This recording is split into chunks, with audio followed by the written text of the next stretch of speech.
पुराने समय की कहानी है। एक राज्य था। एक दिन गुप्तचरों ने सूचना दी कि पड़ोसी राज्य हम पर हमला करने वाले हैं। गुप्तचरों ने बताया कि खबर एकदम पक्की है। सिर्फ 3 दिनों के भीतर पड़ोसी राज्य अपने विशाल सेना के साथ हम पर हमला कर देगा, और उनकी सेना इतनी बड़ी है कि उनका सामना करना बहुत मुश्किल है। राजा बेहद चिंतित हो गया, परेशान हो गया।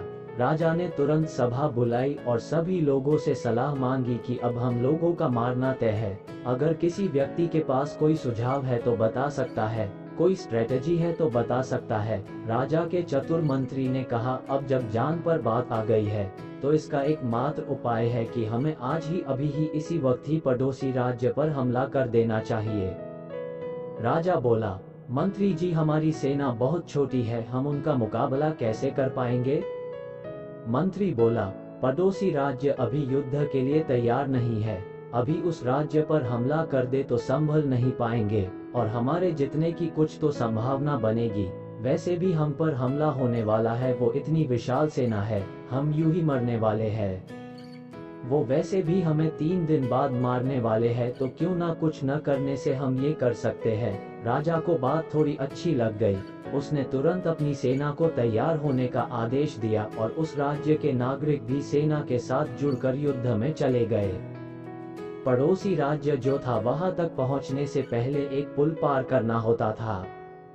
जैसे ही वो सेना पुल पार करके उस राज्य में घुस गए तो राजा ने कहा, हम अपने पड़ोसी राज्य में घुस चुके हैं। ये जो पुल है, इस पुल को जला दो। और जलाने के बाद सेना को बोल दिया, हमारे पास में अब और कोई ऑप्शन नहीं सिवाय लड़ने के। अब हम या तो लड़के जीत ले या फिर हम यहाँ पर मर जाए।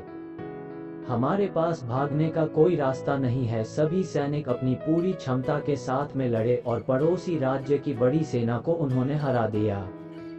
इस एटीट्यूड के साथ में कि हमारे पास में कोई और ऑप्शन ही नहीं है।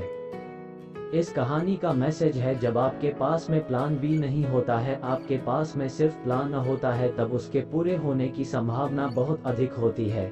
जब आपके पास में रास्ता सिर्फ एक होता है कि ये अगर नहीं किया तो मर जाएंगे, बर्बाद हो जाएंगे, तो संभावना बढ़ जाती है उसमें कामयाब होने की।